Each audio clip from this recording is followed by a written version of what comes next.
So hello everyone. JCC Gurukul के सभी member वासियों की तरफ से आप सभी को जोहार अभिनंदन व्यक्त करते हैं। तो चलिए आज के इस अंतिम प्रहार के प्रैक्टिस सेट को हम लोग प्रारंभ करते हैं और ये आप लोग का लेटेस्ट बेस्ट पर ये प्रश्न आप लोग के कराए जा रहे हैं। इसी प्रकार के आने वाले अपकमिंग एग्जामिनेशन में आप लोग के प्रश्न देखने को मिलेंगे, चूँकि ये प्रश्न आप ही लोगों का एग्जामिनेशन का प्रश्न है। पहला प्रश्न, भारतीय संविधान ने भारत सरकार अधिनियम जैसे औपनिवेशिक कानूनों से कई संस्थागत विवरण और प्रक्रियाओं को अपनाया, तो किस वर्ष अपनाया गया था? ये आप लोग का 1935 वर्ष में अपनाया गया। अगला प्रश्न है, निम्नलिखित में से किसकी सलाह पर राष्ट्रपति प्रधानमंत्री की मंत्रिपरिषद में अन्य मंत्रियों की नियुक्ति करता है? तो भारत के प्रधानमंत्री के सलाह पर।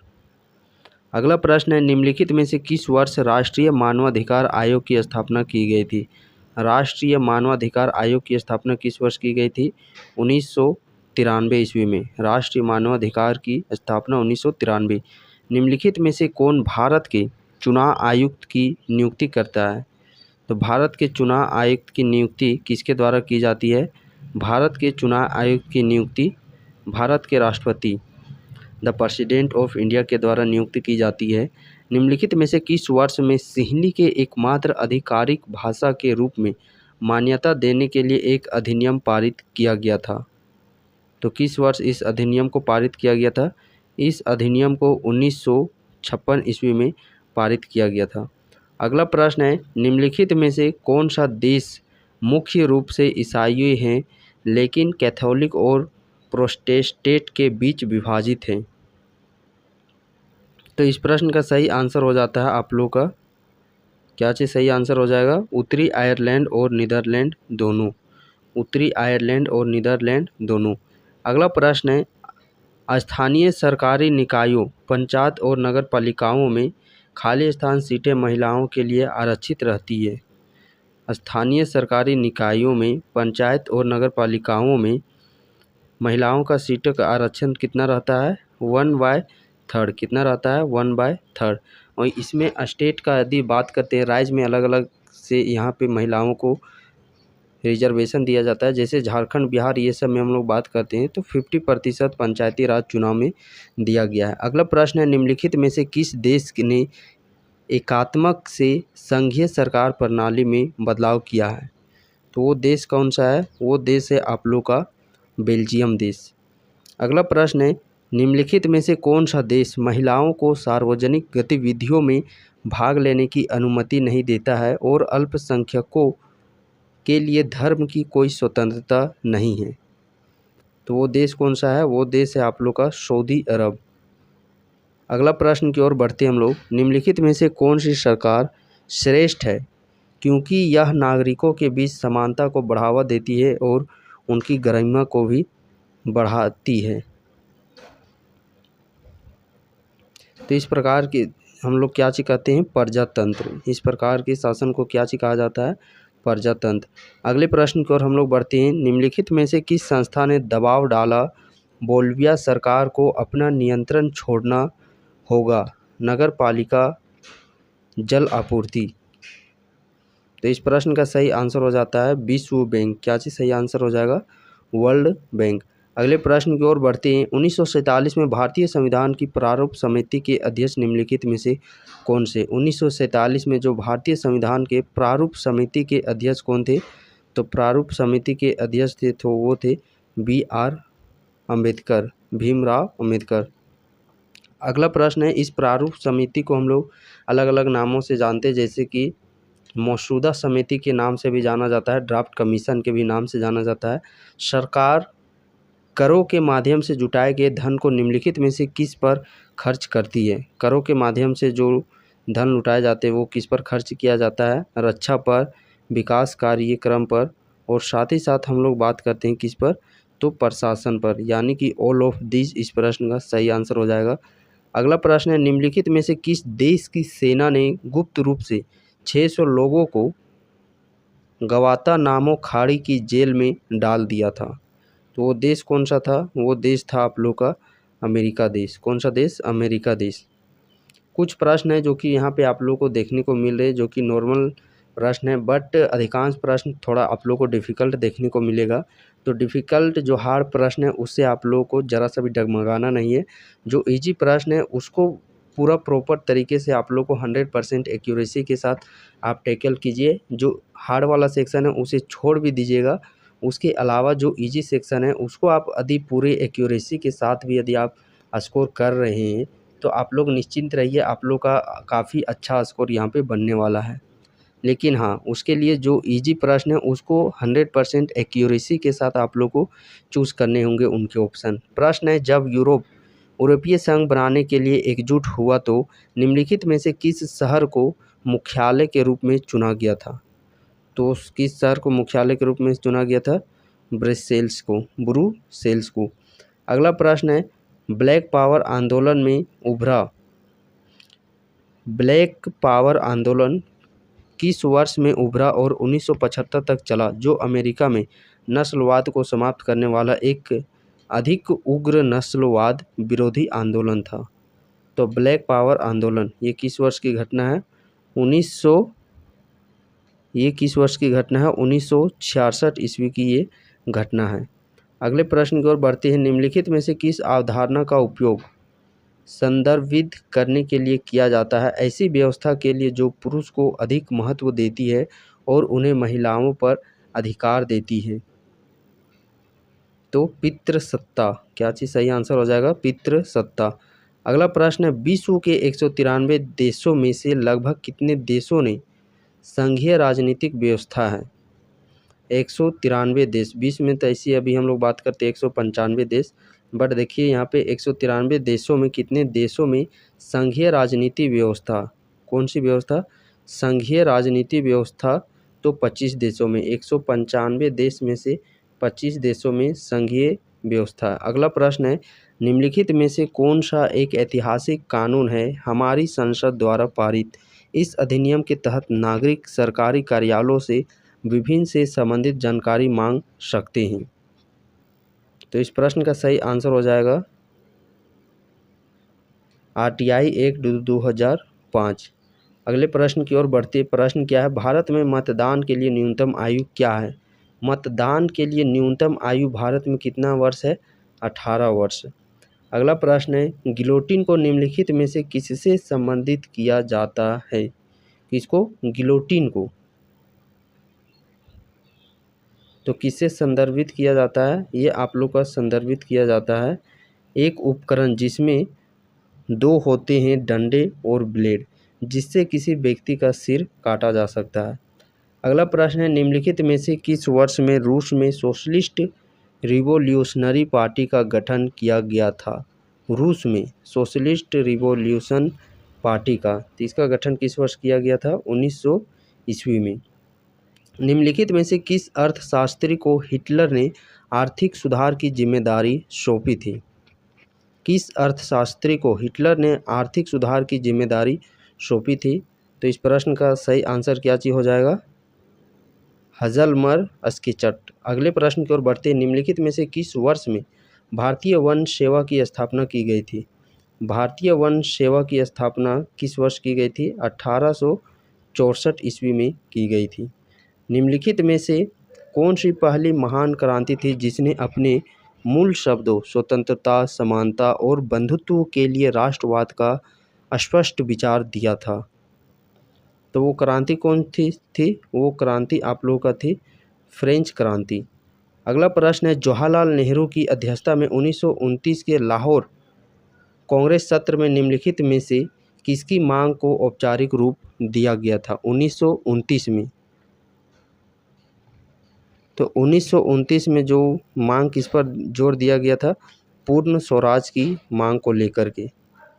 अगले प्रश्न की ओर हम लोग बढ़ते हैं, निम्नलिखित में से किस वर्ष में बम्बई में पहली कपास मिल स्थापित की गई थी? बम्बई में पहली कपास मिल किस वर्ष स्थापित किया गया था? बम्बई में पहला कपास मिल 1854 ईस्वी में। 19वीं सदी की शुरुआत में भारत से ब्रिटेन को सूती कपड़ा निर्यात में गिरावट का कारण क्या था? तो इसका गिरावट का जो कारण था वो था कपड़ा आयात पर उच्च शुल्क लगाया गया। निम्नलिखित में से किसने 1430 के दशक में पहला ज्ञात प्रिंटिंग प्रेस विकसित किया था? Printing press. तो ये प्रिंटिंग प्रेस किसके द्वारा? जोहान गुटेनबर्ग के द्वारा। अगला प्रश्न है, रोमन साम्राज्य के प्रशासन में निम्नलिखित में से कौन सी भाषाओं का उपयोग की जाती थी?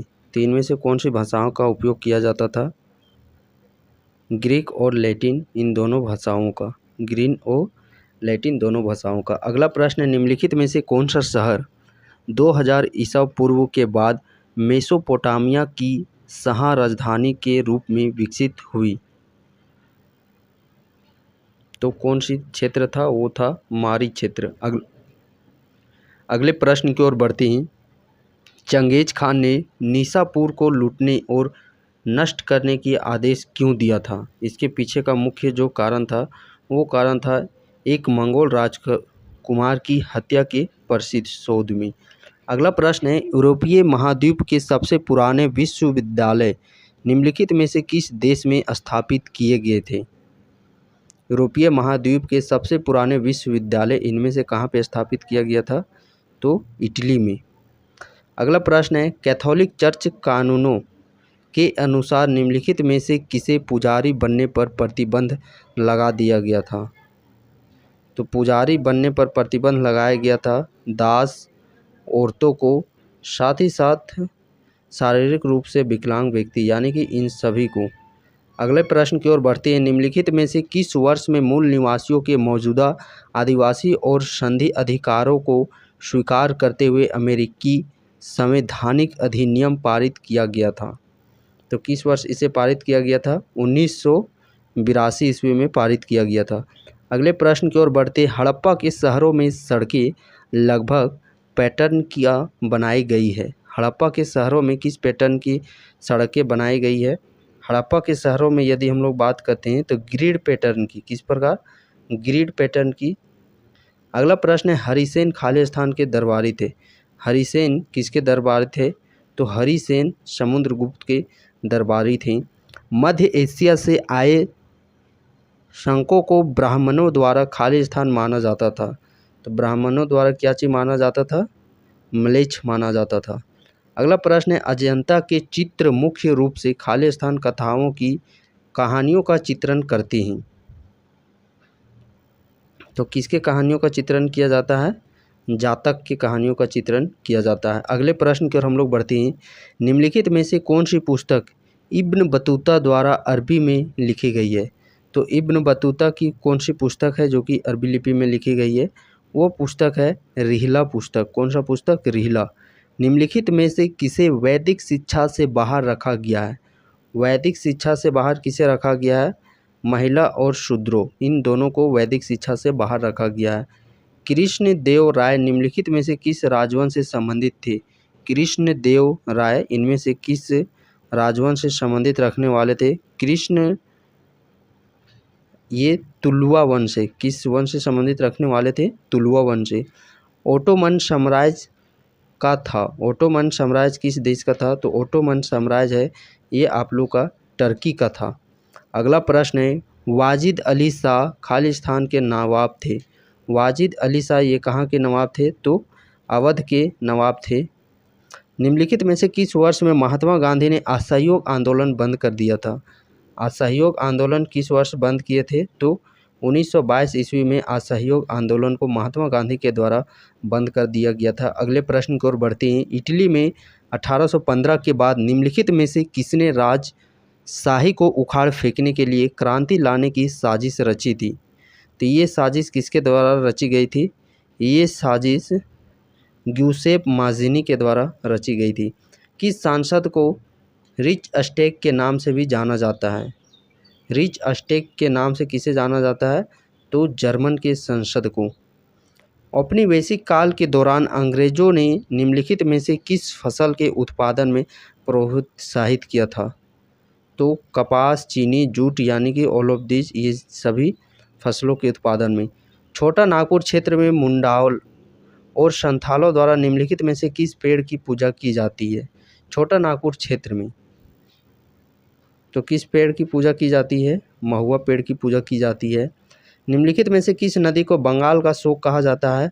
तो बंगाल का शोक के नाम से नदी जानी जाती है दामोदर नदी। मानस टाइगर रिजर्व कहाँ स्थित है? तो मानस टाइगर रिजर्व ये आप लोग का असम में अवस्थित है। राजस्थान में खेतड़ी की खदानें इसके उत्पादन के लिए प्रसिद्ध है। खेतड़ी की राजस्थान में खेतड़ी की खदानें, तो राजस्थान में जो खेतड़ी की खदान है ये आप लोग का तांबे, जो तांबा है इस खनिज के उत्पादन के लिए प्रसिद्ध है। राजस्थान की खेतड़ी तांबे के उत्पादन के लिए। पारिस्थितिकी शब्द का प्रयोग करने वाले पहले व्यक्ति कौन थे? पारिकी स्थिति, तो इस शब्द का प्रयोग करने वाले जो पहले व्यक्ति थे वो थे अर्नेस्ट हैकल। जनसंख्या घनत्व का सूत्र क्या है? ये थोड़ा आप लोग का डिफिकल्ट प्रश्न हो सकता है आप लोग के लिए। जनसंख्या घनत्व का सूत्र क्या चीज़ हो जाता है? जनसंख्या बट्टा में क्षेत्रफल। ये थोड़ा इजी प्रश्न है। निम्नलिखित में से किस मिट्टी को ऊसर मिट्टी के नाम से भी जाना जाता है? ऊसर मिट्टी के नाम से किस मिट्टी को जाना जाता है? ऊसर, तो लवणीय मिट्टी को ऊसर मिट्टी के नाम से जाना जाता है। आजीविका की तलाश में लोगों का एक स्थान से दूसरे स्थान तक जाना क्या कहलाता है? तो आजीविका के एक स्थान से दूसरे स्थान तक जाना माइग्रेशन, प्रवास कहलाता है। 20वीं सदी में विश्व की जनसंख्या में वृद्धि हुई थी। कितनी वृद्धि देखने को मिले थे? लगभग 4 गुना वृद्धि देखने को मिला था। विश्व की सबसे लंबी राजमार्ग सुरंग निम्नलिखित में से कौन सी है? तो विश्व की सबसे लंबी सुरंग वो है अटल सुरंग। कौन सा सुरंग? अटल सुरंग। किसी निर्दिष्ट भौगोलिक क्षेत्र में CDR का पूर्ण रूप क्या होता है? तो CDR का पूर्ण रूप यदि हम लोग बात करते हैं क्रूड डेथ रेट, इसका फुल फॉर्म हो जाता है। जनसंख्या की प्रकृति वृद्धि का सूत्र क्या है? जनसंख्या की प्रकृति वृद्धि का सूत्र क्या चीज हो जाता है? जन्म माइनस मृत्यु। जन्म माइनस मृत्यु इसका सूत्र हो जाता है। चट्टानों के वैज्ञानिक अध्ययन को कहा जाता है? तो चट्टानों के वैज्ञानिक अध्ययन को क्या चीज कहा जाता है? पेट्रोलॉजी मीन्स शैल विज्ञान। अगला प्रश्न है जनसंख्या परिवर्तन का मुख्य घटक है। तो जनसंख्या परिवर्तन का मुख्य घटक क्या है? जनसंख्या परिवर्तन का मुख्य घटक जन्म, मृत्यु, प्रवास, यानी कि ऑल ऑफ दिस, ये सभी इसके रीजन है। अगला प्रश्न है डेमोग्राफिक ट्रांजिशन थ्योरी का पहला चरण क्या है? तो इसका पहला चरण की यदि हम लोग बात करते हैं, इसका पहला चरण क्या चीज़ हो जाता है? हाई फर्टिलिटी हाई मोर्टालिटी, यानी कि उच्च प्रजनन क्षमता और उच्च मृत्यु दर। निम्नलिखित में से कौन सा वायुमंडल सबसे निचली परत पर रहता है? तो सबसे निचली परत पर क्षोभ मंडल रहता है। अगले प्रश्न की ओर बढ़ते हैं। निम्नलिखित स्थानों में से कौन सा एक जोड़ा चैनल सुरंग द्वारा जुड़ा हुआ है? तो पेरिस और लंदन इस प्रश्न का सही आंसर हो जाएगा। अगला प्रश्न है निम्नलिखित में से विज्ञान की कौन सी शाखा मिट्टी के अध्ययन से संबंधित है? तो मिट्टी के अध्ययन से कौन सा संबंधित है? पेडोलॉजी, यानी कि मृदा विज्ञान। पहली सार्वजनिक रेलवे लाइन खोली गई थी। पहली जो रेलवे लाइन सार्वजनिक ये कब खोली गई थी? ये आप लोग का 1825 ईस्वी में खोला गया था। पश्चिमी देशों में भी परिवहन में घोड़ों का उपयोग किस प्रकार के जानवर के रूप में किया जाता था? तो घोड़ों का उपयोग किस जानवर के रूप में किया जाता था? भारवाहक पशु के रूप में। पनामा नहर द्वारा कौन से महासागर जुड़े हुए हैं? पनामा नहर द्वारा इनमें से कौन से सागर जो कि वह जुड़े हुए हैं? तो अटलांटिक और प्रशांत महासागर ये पनामा नहर से जुड़े हुए हैं। स्वेज नहर का निर्माण कब पूरा हुआ था? किस वर्ष स्वेज नहर का निर्माण है जो कि वो पूरा आप लोग को देखने को मिला था? तो उस ईस्वी की यदि हम लोग बात करते हैं वो आप लोग का 1869 ईस्वी। कौन सा? 1869 ईस्वी। अगला प्रश्न है एरियन रॉकेट के माध्यम से एप्पल कब लॉन्च किया गया था? तो एप्पल किस वर्ष लॉन्च किया गया था? ये जून 1981 ईस्वी में लॉन्च किया गया था। विश्व का सबसे बड़ा समुद्री मार्ग कौन सा है? तो विश्व का सबसे बड़ा जो समुद्री मार्ग है वह है उत्तरी अटलांटिक समुद्री मार्ग। 1990 के दशक में सूचना के डिजिटलीकरण के साथ दूरसंचार को धीरे धीरे कंप्यूटर के साथ विलय करके एकीकृत नेटवर्क बनाया गया जिसे कहा जाता है, तो इसे क्या चीज़ कहा जाता है? इंटरनेट कहा जाता है। अगला प्रश्न है, उच्च ज्वार और निम्न ज्वार के बीच का समय जब पानी का स्तर गिर रहा होता है उसे कहा जाता है। तो उसे क्या चीज़ कहा जाता है? उसे कहा जाता है भाटा। क्या चीज़? भाटा मीन्स उतार कहा जाता है। जल वाष्प का जल में परिवर्तन क्या कहलाता है? तो जल वाष्प का जल में परिवर्तन, जल वाष्प का जल में परिवर्तन क्या चीज़ कहलाता है? संघनन कहलाता है, कंडेंसेशन कहलाता है।